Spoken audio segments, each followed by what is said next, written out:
प्यारे बच्चों, आज हम पढ़ेंगे हमारी हिंदी पाठ्य पुस्तक का पाठ हमें न बांधो प्राचीरों से, जिसके कवि हैं शिवमंगल सिंह सुमन। और यह कविता बहुत ही अच्छी है जो हमें आज़ादी के महत्व को बताती है। आज़ादी हम सबको प्यारी है, हम इंसानों को आज़ादी प्यारी है, उसी तरह पशु पक्षियों को भी अपनी आज़ादी बहुत प्यारी है। वह भी आज़ाद रहना चाहते हैं, पेड़ों पर, पेड़ों की डालियों पर, उन्मुक्त गगन में घूमना फिरना चाहते हैं। अगर उन्हें हम पिंजरे में बंद कर दें तो सोचो उन्हें कैसा प्रतीत होगा। इस कविता के माध्यम से कवि ने ऐसे ही भावों को हमारे सामने पेश किया है। चलिए अब हम पढ़ते हैं। हम पंछी उन्मुक्त गगन के पिंजर बद ना गा पाएंगे, कनक तीलियों से टकराकर पुलकित पंख टूट जाएंगे।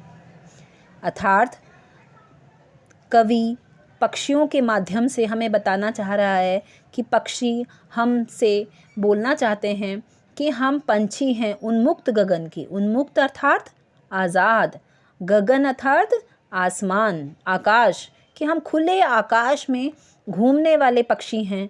हमें पिंजरबद्ध मत करो, अर्थात हमें पिंजरे में बंद मत करो, क्योंकि हम पिंजरे में बंद होकर गा नहीं पाएंगे।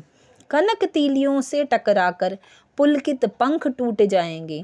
हमारे कनक अर्थात सोने की, चाहे हमें सोने के पिंजरे में ही क्यों ना रखो, परंतु हमारे सोने की पिंजरे की तीलियों से, तीलियां अर्थात सलाखों से टकराकर, क्योंकि हम निकलना चाहेंगे, और उसकी तीलियों से टकराकर हमारे जो पुलकित पंख हैं, जो हम पुलकित अर्थात जो हमारे हर्ष मतलब खुशी के जो भाव हैं हमारे, जो हम खुश होकर आसमान में जो घूमना फिरना चाहते हैं, विचरण करना चाहते हैं, वो पंख टूट जाएंगे।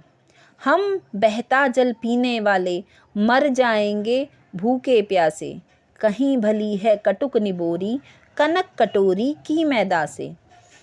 इस दूसरे पैराग्राफ में कवि हमें क्या बताना चाहते हैं कि कवि बताना चाहते हैं कि पक्षी कहते हैं कि हम बहता जल पीने वाले हैं। बहता अर्थात जैसे नदियों का, झरनों का, तालाब का पानी पीने वाले हैं। हम ऐसे पक्षी हैं कि हमें कटोरी में रखा हुआ, चाहे सोने की ही कटोरी में ही खाना, दाना, पानी हमें क्यों ना मिले, परंतु हमें वो बिल्कुल भी पसंद नहीं आएगा। हम उसे ना खाकर भूखे प्यासे मर जाएंगे। उससे तो कहीं भली अर्थात कई ज़्यादा गुना अच्छी हमें कटुक निबोरी है। कटुक अर्थात कड़वी निबोरी। निबोरी एक तरह नीम का एक फल होता है। कनक कटोरी की मैदा से, कनक अर्थात सोने की कटोरी, सोने की कटोरी में रखा हुआ मैदा अर्थात मैदा कह सकते हो या फिर आटा, तो उससे कहीं भली पक्षियों को वो कड़वी निबोरी है। निबोरी नीम का फल है जो बहुत कड़वा होता है, परंतु फिर भी वो आज़ाद रहना चाहते हैं, वो पिंजरे में बंद नहीं रहना चाहते। स्वर्ण श्रृंखला के बंधन में अपनी गति उड़ान सब भूले, बस सपनों में देख रहे हैं तरु की फुनगी पर के झूले। इसका मतलब क्या है? स्वर्ण श्रृंखला, स्वर्ण मतलब होता है सोना, और श्रृंखला मतलब होती है चेन। चेन अर्थात बंधन कह सकते हो आप उसको। चेन बंधन का ही प्रतीक होता है। तो स्वर्ण मतलब होता है सोना, सोने के बंधन, सोने की चेन के बंधन में बंध कर अपनी गति, कवि क्या कहना चाहते हैं कि पक्षी क्या कह रहे हैं कि हम अपनी गति भूल चुके हैं, उड़ान भूल चुके हैं, उड़ना भूल चुके हैं, बस सपनों में देख रहे हैं तरु की फुनगी पर के झूले।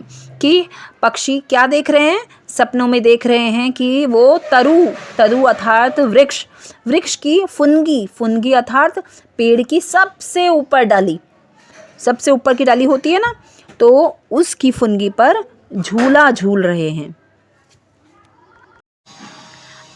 आगे कवि कहना चाहते हैं कि ऐसे थे अरमान के उड़ते, नीले नभ की सीमा पाने, लाल किरण सी चोंच खोल, चुगते तारक अनार के दाने। अर्थात कवि कहते हैं कि पक्षियों के अरमान अर्थात इच्छाएं, अभिलाषा, कि उनके अरमान थे कि वो उड़ते, खूब स्वच्छंद होके उड़ते, स्वतंत्र होके उड़ते, नीले नभ की सीमा पाने। नीला नभ मतलब आसमान, इस नीले नभ की सीमा को पाने, सीमा मतलब अंतिम छोर को पाने के लिए आसमान में उड़ते। आपने भी देखे होंगे बच्चों, खूब पक्षी देखो इधर उधर अपनी मर्जी से उड़ते जाते हैं। तो ऐसे ही ये पक्षी भी कहते हैं कि हम इधर उधर उड़ते, स्वतंत्र होकर उड़ते, ये हमारी इच्छाएं हैं। परंतु लाल किरण सी चोंच खोल, चुगते तारक अनार के दाने, परंतु वो स्वतंत्र नहीं है। हम इंसान ने उन्हें परतंत्र कर दिया है, अर्थात उन्हें गुलाम बना लिया है, उन्हें पिंजरबद्ध कर दिया है, जिसके कारण उनके अरमान सिर्फ अरमान बनकर रह गए हैं। वो इसके अलावा यह भी चाहते हैं कि वह अपनी लाल छोटी छोटी किरणों, अपनी चोंच से लाल किरण सी चोंच खोल, अपनी छोटी छोटी चोंच को खोलकर चुगते तारक अनार के दाने, तारे रूपी अनार के दानों को वो चुग लेते, अर्थात खा लेते। मतलब यहाँ पर कवि ने पक्षियों की इच्छाओं को व्यक्त किया है और एक काल्पनिक भाव से उसको व्यक्त किया है। मतलब वह तुलना कर रहे हैं कि जो तारे हैं वो कैसे लग रहे हैं, जैसे अनार के दाने हों। आगे क्या है, होती सीमाहीन क्षितिज से इन पंखों की होड़ा होड़ी, या तो क्षितिज मिलन बन जाता, या तंती सांसों की डोरी। इसका अर्थ क्या है बच्चों? इसका मतलब ये है कि पक्षी कहना चाहते हैं कि या तो सीमाहीन क्षितिज से, क्षितिज किसे कहते हैं? जहाँ पर कभी हम दूर से देखते हैं ना, कभी खुले मैदान में हम दूर से देखते हैं, हमें कैसा प्रतीत होता है? हमें ऐसा लगता है जैसे आसमान और धरती आपस में मिलने के लिए, आसमान नीचे आ गया है और धरती और आसमान का वहाँ पे मिलन बिंदु है, उसे क्षितिज कहते हैं, वो मिल रहे हों, इसका अर्थ यह है, तो उसे क्षितिज कहा जाता है। तो होती सीमाहीन क्षितिज से, तो कवि चाहते हैं कि या तो हम उस सीमाहीन क्षितिज से हम वहाँ तक पहुँच जाते, हमारे अपने ही पंखों के बीच में होड़ा होड़ी अर्थात प्रतियोगिता होती, या तो क्षितिज मिलन बन जाता, या तो हम उस क्षितिज तक पहुँच जाते, या तंती सांसों की डोरी, या पक्षी कहना चाहते हैं कि या उड़ते उड़ते हमारी जान भी चली जाती, हमारी सांस रुक जाती, परंतु हम फिर भी, पक्षियों के अरमान हैं कि वो वहाँ तक पहुँचते। नेक्स्ट पैराग्राफ क्या है? नीड़ न दो चाहे टहनी का, आश्रय छिन्न भिन्न कर डालो, लेकिन पंख दिए हैं तो आकुल उड़ान में विघ्न न डालो। अर्थात इस पैराग्राफ के माध्यम से कवि बताना चाहते हैं कि पक्षी कह रहे हैं कि नीड़ न दो, चाहे हमें घोंसला ना दो। घोंसला किसके लिए ज़रूरत होती है? हमें रहने के लिए, हमारा वो आश्रय होता है, हमारा वो रहने का स्थान होता है। हम सभी कहीं ना कहीं रहते हैं, कहीं ना कहीं हमारा अपना घर होता है, ऐसे ही पक्षी अपने घोंसले में रहते हैं। तो कवि कहते हैं कि पक्षी कह रहे हैं, कवि पक्षियों के माध्यम से कहते हैं कि पक्षी कहते हैं कि हमें चाहे नीड़ न दो, टहनी का आश्रय छिन्न भिन्न कर डालो। हमें चाहे टहनी के नीड़ बनाने के लिए टहनी ना दो, घोंसला बनाने के लिए टहनी ना दो, हमारे आश्रय को, हमारे घर को छिन्न भिन्न कर दो, तोड़ फोड़ दो, लेकिन पंख दिए हैं तो आकुल उड़ान में विघ्न न डालो। मतलब अगर हमें भगवान ने पंख दिए हैं, ये हमें पंख किस लिए दिए हैं? उड़ने के लिए। तो फिर वो हम मनुष्य से विनती करते हैं। कौन विनती कर रहे हैं? पक्षी विनती कर रहे हैं। पक्षी विनती कर रहे हैं कि अगर हमें पंख दिए हैं ईश्वर ने, इस सृष्टि के रचयिता ने अगर हमें पंख दिए हैं तो हमारी उड़ान में विघ्न न डालो। उड़ान, विघ्न का अर्थ क्या होता है? बाधाएं। हमारी उड़ान में, हमारी उड़ान को रोको मत, उसमें विघ्न न डालो। अगला क्या है? पागल प्राण बंधेंगे कैसे, नभ की धुंधली दीवारों में, हमें न बांधो प्राचीरों से। आगे क्या बोला गया है कि हमारे जो ये प्राण हैं, जो स्वतंत्र होना चाहते हैं, वो कैसे बंधेंगे? नभ की धुंधली दीवारों से। धुंधली दीवारें, दीवार अर्थात चार दीवारी, और नभ मतलब आसमान।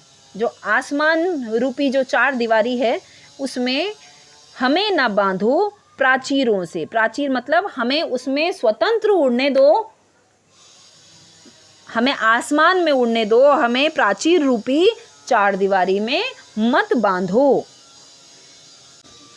उम्मीद है बच्चों आपको यह कविता बहुत अच्छी लगी होगी। इसमें, इस कविता के जो कवि हैं शिव मंगल सिंह सुमन, इसमें उन्होंने आज़ादी के महत्व को बताया है, और उम्मीद है आपको आज़ादी के इस भाव को व्यक्त करने वाली ये सुंदर कविता पसंद आई होगी।